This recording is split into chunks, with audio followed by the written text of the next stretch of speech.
Jésus est vivant. Nous prions un Dieu vivant. Nous ne prions pas dans une religion. Alléluia. Notre Dieu s'est révélé à nous comme une personne. Son nom est Jésus-Christ. C'est lui que nous adorons. C'est lui que nous élevons. C'est lui que nous glorifions. Et sache qu'il est le sujet de ta joie. C'est lui qui remplit ton cœur. Alléluia. Que son nom soit béni. Pour nous asseoir.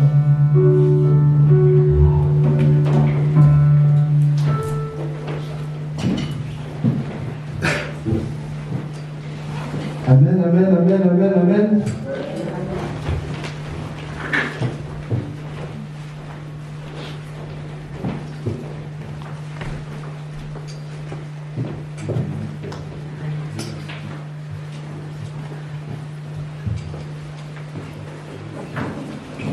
J'aimerais que dans la salle, spontanément, quelqu'un peut élever sa voix pour prier pour ce moment.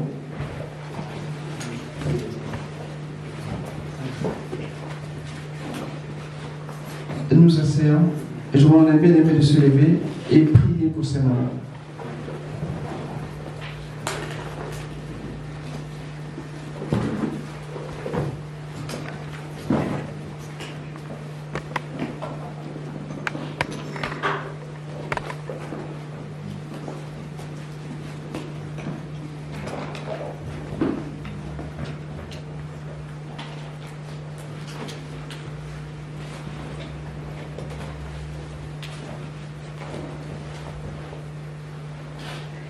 Est-ce qu'une voix peut se lever ce matin? Amen. Bénissons le Seigneur. Seigneur, Dieu, Père éternel des armées, te disons merci. Merci pour tes bienfaits, merci pour ta seigneurie au sein de notre vie, Seigneur. Papa, nous te disons merci parce que tu nous as réunis en ces lieux, Seigneur, et tu nous as appelés à toi, Seigneur. Nous savons qu'aujourd'hui, notre esprit va manger, Seigneur, et ce sera vraiment un repas tellement gigantesque que nous allons toujours nous souvenir de cela jusqu'au jour de notre mort, Seigneur. Père, puisse par ta parole, Seigneur, qui sera délivrée ce matin, préparer notre âme, Seigneur, pour ton retour, Seigneur, car nous voulons te rencontrer dans les airs. Fortifie-nous dans la foi, Seigneur, et emmène-nous, Seigneur, dans de nouvelles dimensions. Bénis notre pasteur, Seigneur. Nous t'aimons beaucoup. Sois béni à jamais. Amen. Amen.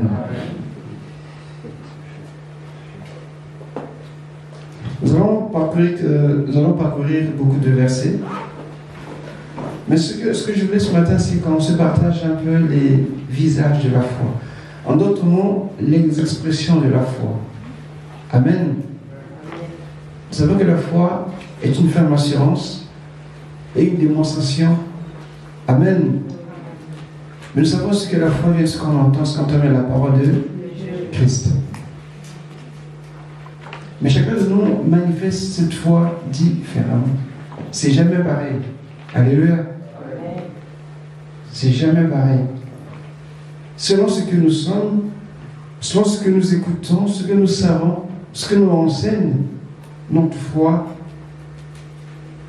est fonction de ce que nous savons de Dieu ou de ce que nous avons entendu de Dieu ou comment nous approchons de Dieu. Et parce que parfois on peut se demander, mais qu'est-ce que je dois faire? Comment dois-je agir ou me comporter pour que cette foi se manifeste? Alléluia. Ce n'est pas une formule qu'on peut appliquer et qui marche à tous les coups. Alléluia. La foi est vivante parce que Jésus est vivant. Amen. Et cette foi se manifeste différemment. Autant qu'on sommes différents les uns des autres, on doit de notre façon de manifester aussi diffère. Mais le seul but, l'objectif principal de la foi, c'est Jésus.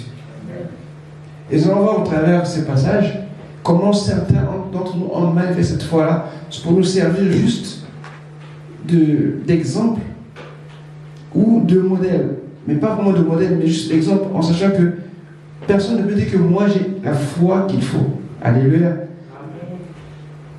Nous commençons dans Marc 5, le verset 22 au verset 23. Donc on va voir 4 ou 5 rencontres que Jésus a eues avec différentes personnes. Et chaque personne a manifesté sa foi selon ce qu'il était, ce qu'elle était, pardon, ou selon ce que la personne connaît de Jésus. La première personne que nous allons parler, c'est Jairus, un chef de synagogue. Marc 5, 22 à 23.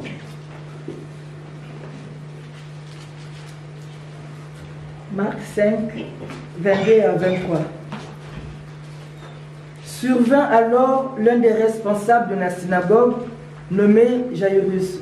En voyant Jésus, il se jeta à ses pieds et les supplia instamment. « Ma petite fille va mourir. Viens lui imposer les mains pour qu'elle guérisse et qu'elle vive. » Amen. Amen. Quand nous voyons l'attitude de Jairus, et on nous présente qui est Jairus, on dit un des chefs de la synagogue. Jairus, c'est quelqu'un qui était dans un milieu religieux. C'est là qu'il occupait ses fonctions. Et il connaissait la liturgie ou le rituel, comment il fallait faire pour s'approcher de Dieu. Et tout ce qu'il fait, sa façon d'agir, de faire, correspond à ce qu'il a reçu comme enseignement ou comme éducation religieuse. Amen. Nous voyons qu'on dit, il se jeta à ses pieds, c'est-à-dire il se prosterne. Et il fait cette instante prière. Il se prosterne et prie, une attitude normale pour quelqu'un qui est religieux. Et Jairus demande à Jésus de venir, d'imposer les mains à sa petite fille. Donc vous voyez que tout ce qu'il dit est fonction de ce qu'il a reçu comme éducation, comme enseignement, comme base de la religion. Il ne dit pas des choses qui sont contraires à sa façon de vivre ou d'être. Étant chef de synagogue, il tient un langage plus ou moins religieux pour s'approcher de Jésus. Tous les signes et même les gestes montrent bien qu'il était habitué à une certaine religiosité. Alléluia.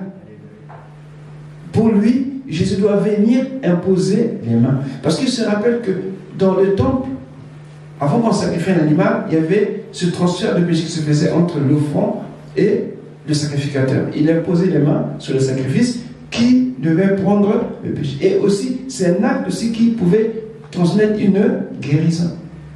Amen. Donc, Jairus connaissait bien ce monde. Et Jésus n'a pas cherché non plus à dire, mais ça ne sert pas de cela. Jésus s'est conformé à ce que Jairus a dit. Alléluia. Amen. Jésus a dit quoi? Il dit, Jésus s'en alla avec lui. Vous voyez, lui manifeste sa foi par rapport à ce qu'il est dans son milieu. Alléluia. Amen. Jairus, c'est le type de chrétiens qui sont habitués dans l'église. Et quand on leur sort de l'église, ils sont un peu perdus. Ils ont un langage spirituel, un modèle de vie qui correspond aux normes ou aux conditions qu'on pose dans les églises. C'est peut-être pas mauvais. Amen. Mais cela ne t'empêche pas de t'approcher de Jésus. Tel que tu es, non pas par rapport à l'autre. Ne cherche pas à dire que parce que moi je fais comme ça, toi aussi fais la même chose. Non. Ce que tu es, c'est toi. Alléluia. Et ça, c'est le premier cas que nous voyons, Jairus. Pour lui, sa foi consiste à ce que Jésus impose les mains. Il faut qu'il y ait contact. Et un deuxième cas, c'est dans Marc 5, le verset 28, tout de suite, juste après. Donc on nous souvient l'histoire de cette femme. Le verset 28.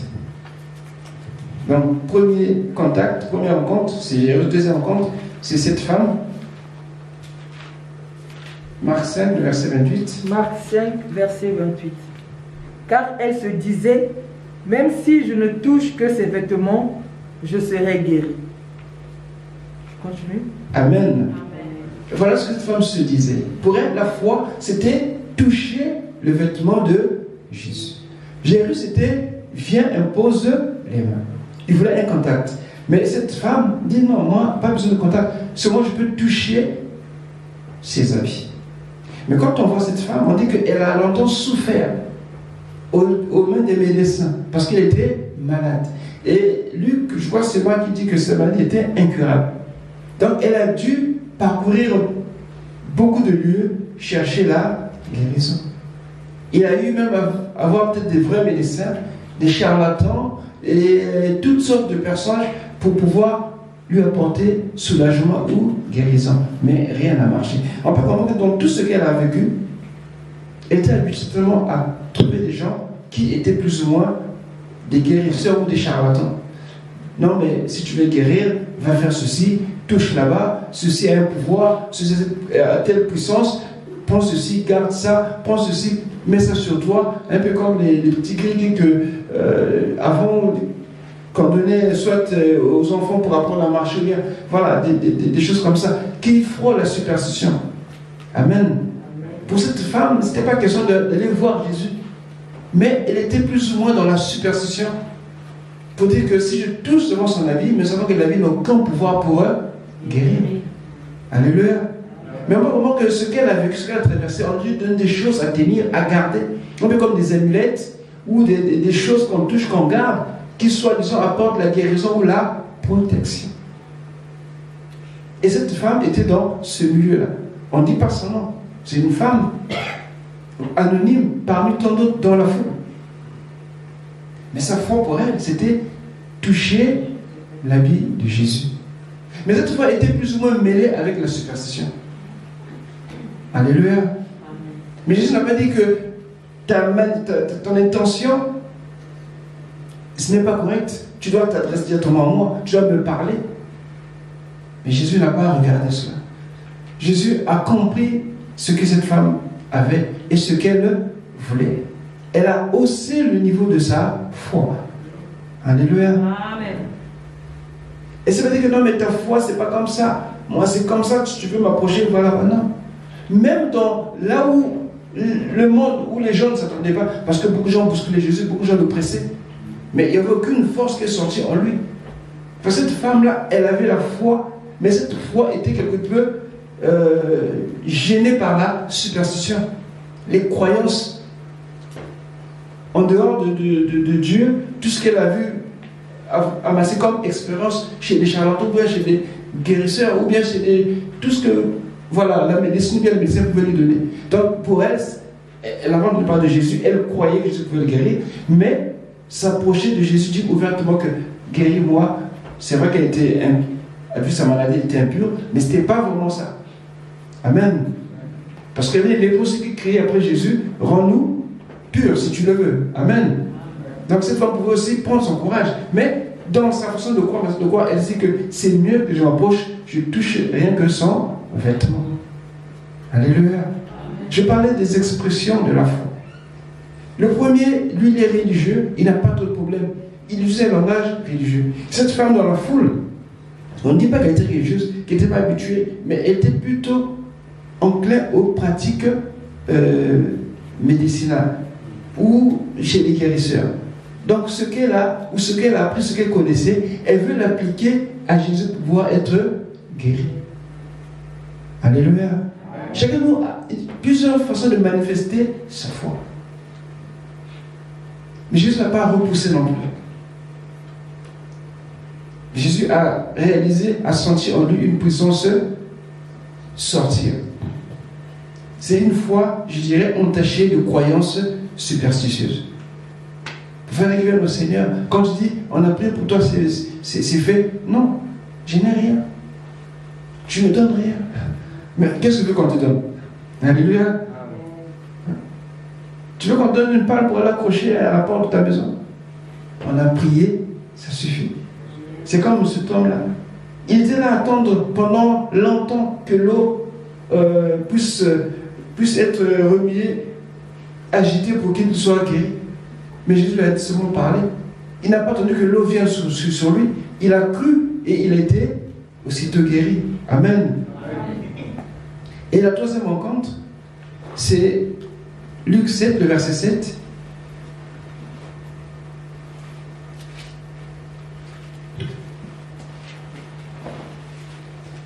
Luc 7 au verset 7.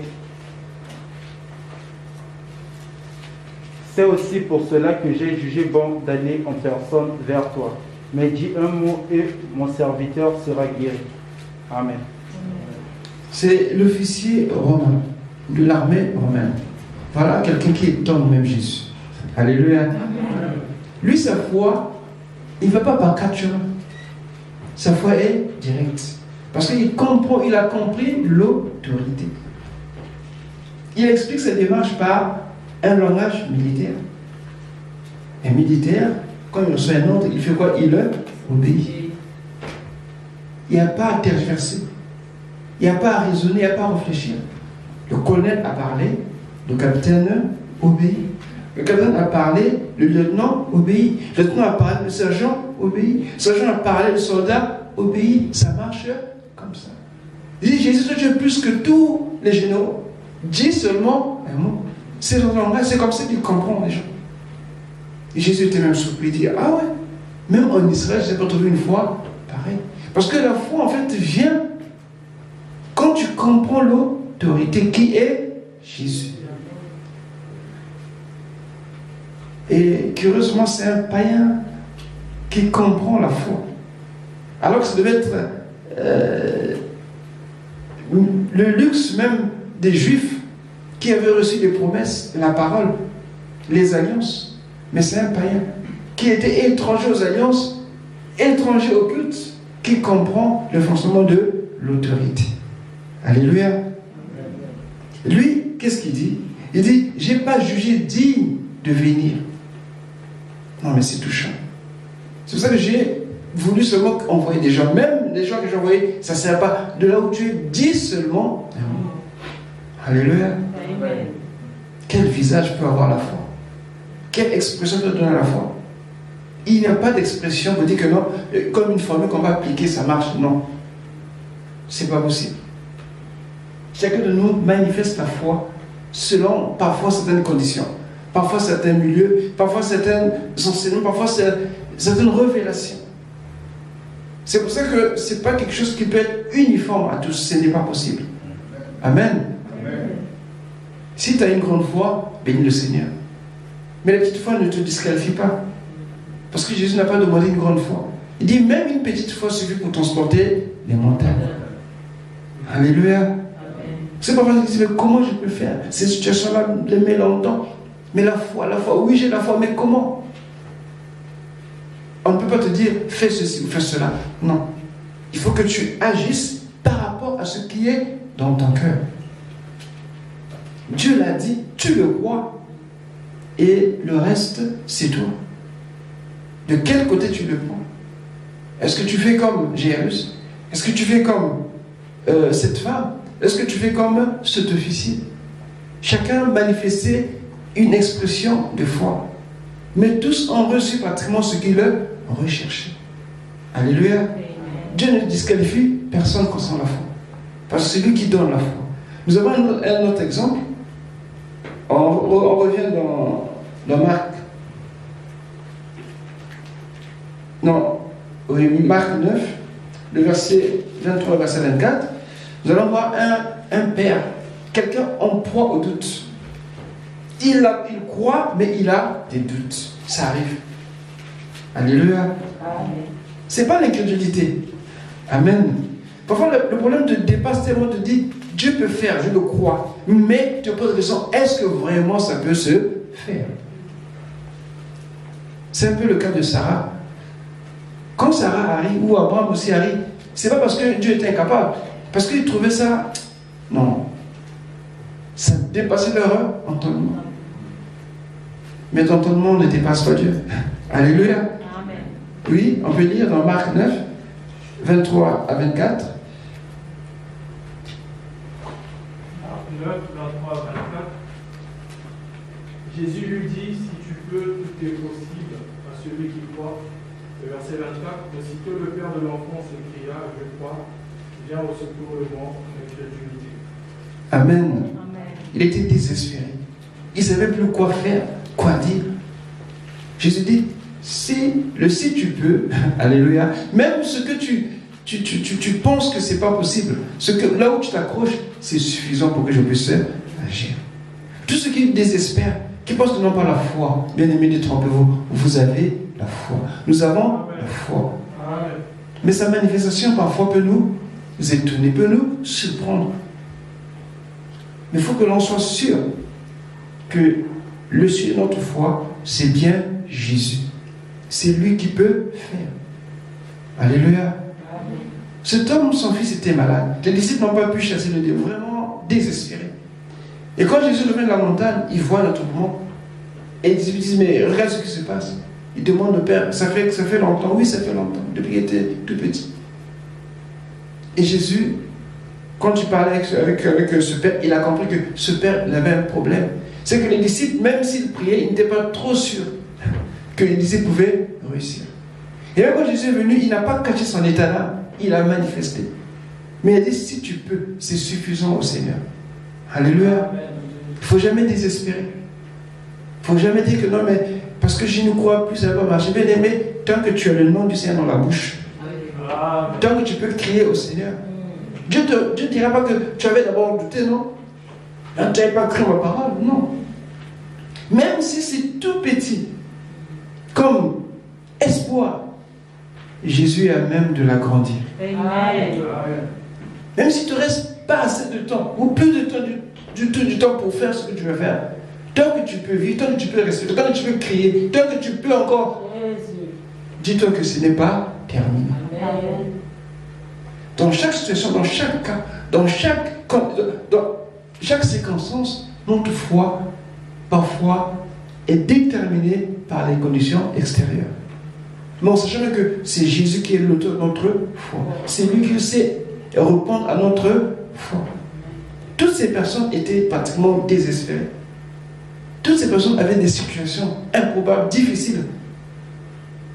Et chacun avait sa façon de manifester la foi en Jésus. Amen. Amen.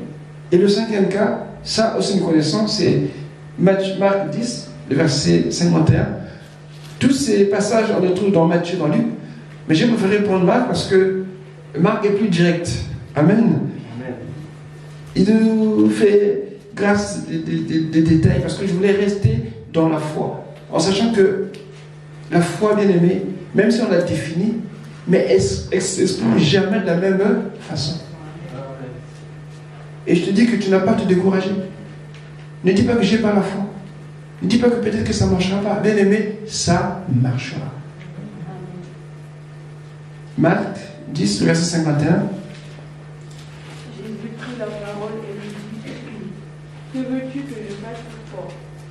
Mon maître lui répondit, l'aveugle, que je retrouve la vue. Amen. Amen. Voilà un handicapé. Lui, il ne voit pas. Il est malade. Qu'est-ce qu'il demande à Jésus? Il est direct. Il dit que je recouvre la vue. Je veux être guéri. Je veux ma guérison. Je veux, tout simplement. Et ce qui est bien avec cet homme qu'on appelle Bartimée, mais je m'arrêtais par là, parce qu'il est aveugle. Il ne voit pas Jésus. Amen. Ah, c'est intéressant. Mais il a entendu parler de Jésus. Ses oreilles ont entendu parler de Jésus. Ses yeux n'ont jamais vu. Il a cru ce que les gens disaient. Il a eu confiance en ce que les gens disaient sur Jésus. Et c'est tellement qu'il a aimé aussi Jésus. Il dit que si je peux être à côté de lui, je crierai, je parlerai. Et ça s'est fait. Jésus n'était pas loin, il a crié. Il a entendu parler que Jésus est en train de passer, il a crié. Et pour lui, en tant qu'handicapé, en tant qu'aveugle, il ne pouvait pas demander autre chose que la guérison de son handicap. Je veux recouvrir la vue. Et en disant cela, Jésus a dit quoi?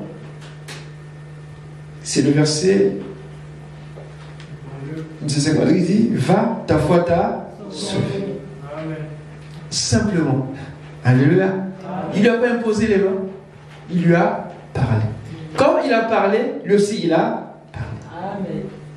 Parfois quand on dit va, c'est fait, on a des doutes. Tu as une situation compliquée. On a prié, on te dit maintenant va, mais toi tu doutes encore. Va, ne doute plus. Quand tu dis va, va. souvent parce que nous voulons que, c'est comme si, bon, Jésus, ok, je pars, accompagne-moi.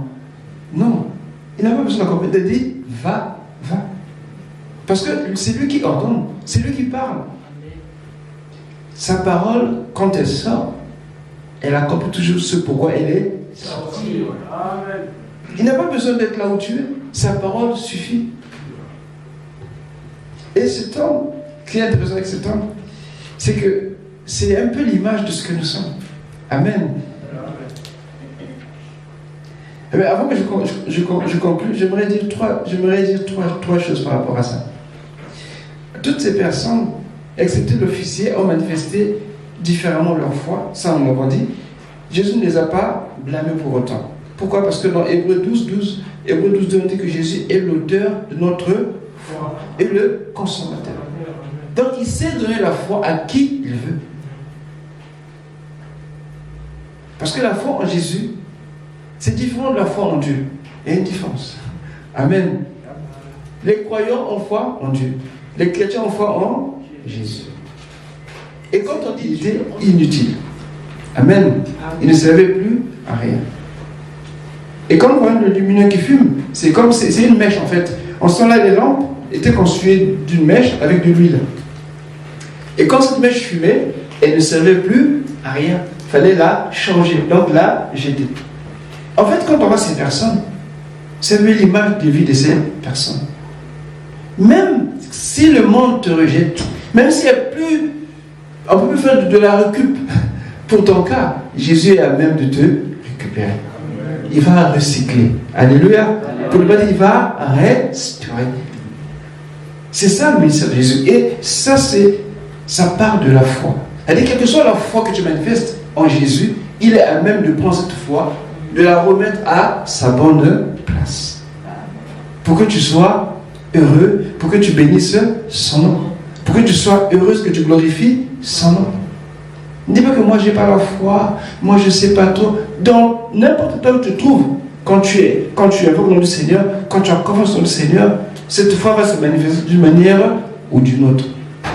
Ne cherche pas à compliquer les choses. Et foi. Comme ces personnages, on a vu Jairus, on a vu cette femme qui était atteinte de perte de sang, on a vu l'officier romain, on a vu l'aveugle Bartimée, on a vu ce père qui était en proie au doute. Tous ont manifesté une foi plus ou moins différente les uns des autres. Mais Jésus, qui est l'auteur, connaissait le fond de leur cœur. Il savait répondre à leurs attentes.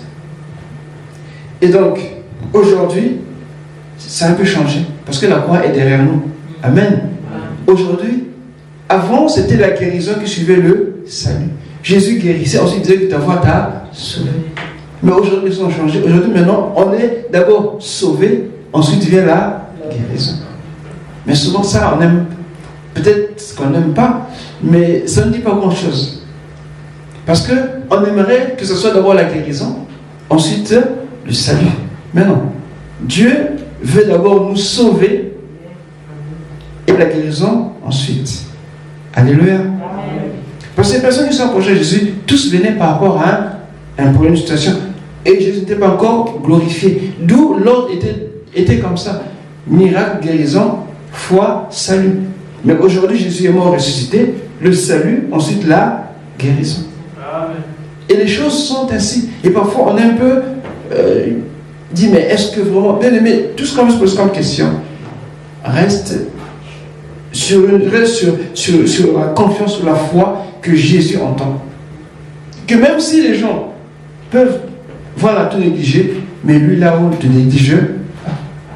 Parce que la foi que tu as, conserve cette foi. Et ne dépend pas de moi, ne dépend pas de quelqu'un d'autre, mais c'est toi et le Seigneur.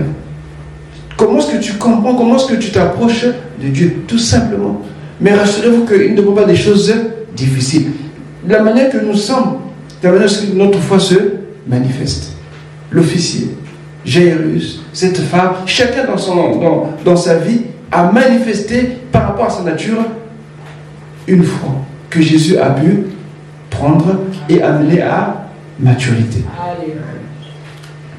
Et enfin, le dernier verset que je lis, c'est dans 1 Pierre 1 pour faire suite à ce que Bartimée Et 1 Pierre 1,8. Pourquoi ça m'intéressait? Parce que j'ai réalisé que nous sommes à l'image de Bartimée. Ce que Pierre dit ici, 1 Pierre 1,8. 1 Pierre 1,8. Vous l'aimez sans l'avoir vu, vous croyez en lui sans le voir encore, et vous vous réjouissez d'une joie indescriptible et glorieuse. Amen. Quelqu'un a compris ça? Vous l'aimez sans l'avoir. Qui a vu Jésus? Honnêtement, qui a vu Jésus? En dehors des visions qu'on peut avoir, qui a vu Jésus en face? Personne. Moi non plus. Alléluia. Et pourtant, qui aime Jésus? Amen. Vous êtes sûr? Amen. Nous aimons Jésus. Amen. On l'a jamais vu. On ne l'a pas encore vu, mais nous l'aimons. Et nous sommes remplis de joie. N'est-ce pas vrai? Amen. Bartimée n'a jamais vu Jésus. Mais il avait cru par rapport à ce qu'on avait dit. Tout le monde, on a cru au témoignage des apôtres et ceux qui ont apporté l'évangile. Et nous avons aimé Jésus. Nous l'avons accepté. Et nous sommes donc sauvés. Amen. Et la guérison va nous suivre. Amen. Alléluia. Amen. Et voilà ce que nous dit l'expression de la foi. La foi ne peut pas être quelque chose qu'on peut dire, maintenant faites ceci, maintenant faites ceci. Non, bien aimé, non.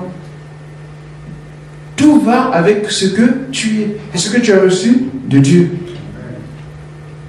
Et donc pour finir, je disais à toi qui es là, que la foi, elle ne se garde pas. Alléluia. Amen. Ou ne se conserve pas comme l'argent dans une banque. Amen. Amen. Ah, moi j'ai une grande foi, moi j'ai une... Non. On n'épargne pas la foi. Alléluia. Non. Mais la foi est appelée à se développer. Amen. Et notre progression dans la foi est un processus. C'est-à-dire un renouvellement constant. Dans notre confiance en Jésus. Chaque fois, nous devons chercher plus de Jésus. Être renouvelé chaque fois. Alléluia. Parce que ce que nous vivons aujourd'hui sera différent de ce que nous vivrons demain. Et ainsi de suite. Donc, ce n'est pas quelque chose que tu peux garder comme un capital qu'on ne touche pas. Non. À chaque jour suffit sa peine, a dit le Seigneur. C'est-à-dire notre foi grandit au fur et à mesure que nous avançons avec le Seigneur. Ça reste quelque part bloqué. Non, non. C'est pour ça qu'on ne peut pas donner un visage à la foi. Ou une expression. Mais il y a plusieurs expressions de la foi. Selon qu'on est tous ici, chacun de nous, certainement qu'il a dû faire face à une situation et il a dû travailler par rapport à la foi. Mais ce sera différent si moi aussi je vis la même situation. Mais moi j'ai fait, ça a marché, mais moi ça n'a pas marché. C'est normal. Alléluia. Amen. Parce que tu n'es pas moi, je ne suis pas toi. Et c'est comme ça qu'on doit voir les choses. Mais quand on est renouvelé, on comprend mieux comment Dieu agit. Amen. Amen. Alors ce que je voulais vous partager ce matin, concernant les différentes expressions de la foi. Amen. Et chacun de nous ici, on est un exemple. Chacun de nous ici est un modèle aussi pour un autre. Amen. Mais tout à la fois différent. Alléluia. Amen. Que Dieu nous bénisse. On va se lever.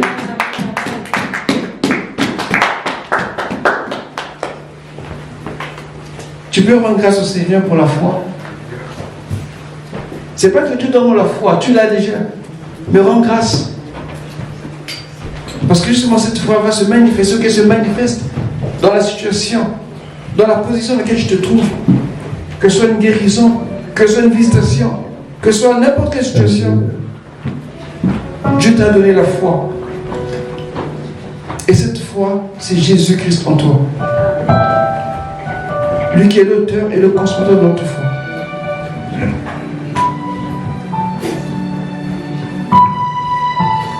Nous te rendons gloire, notre Dieu. Parce que tu nous connais mieux que personne. Et tu sais ce que tu as mis en chacun de nous.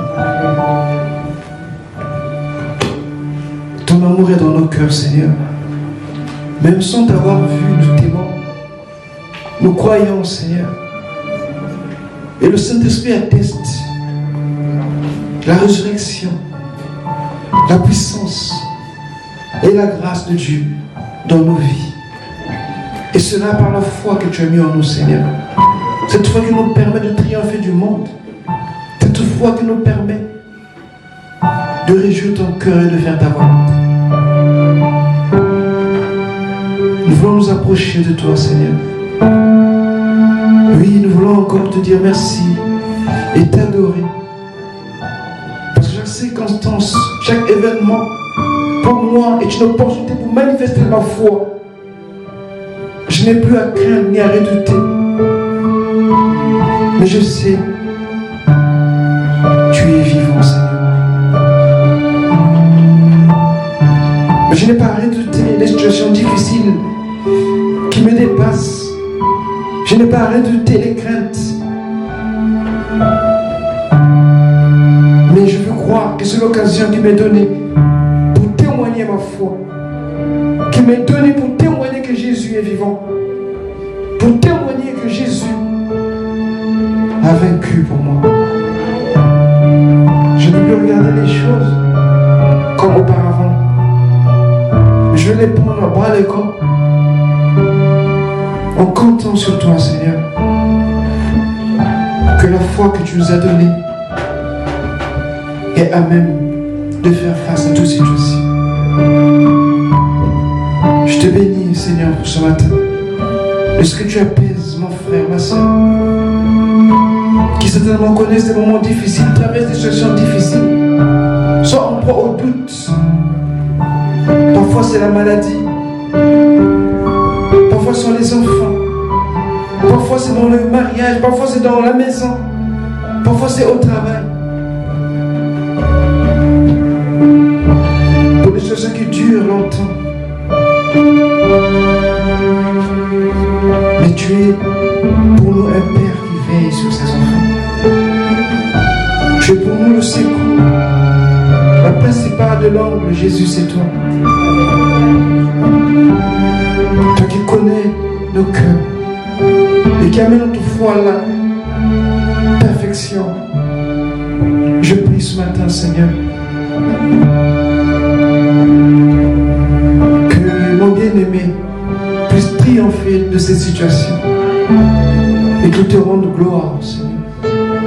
Quelle que soit la position, quelle que soit la manière dont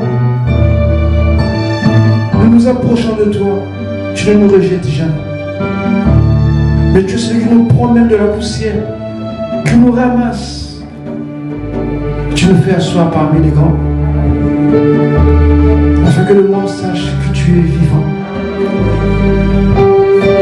Je ne prie pas pour la foi ce matin, mais je prie pour que chacun puisse témoigner de chaque expérience, chaque situation, la foi que tu as mis en nous, Seigneur. Je te rends gloire. Oui, je te rends gloire, Seigneur.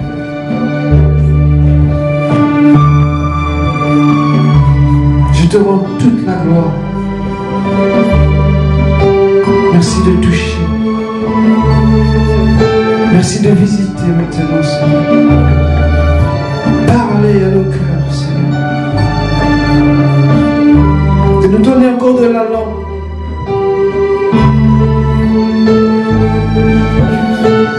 Que nos cœurs soient remplis de ta joie et de ta force. Au nom de Jésus, soyez bénis.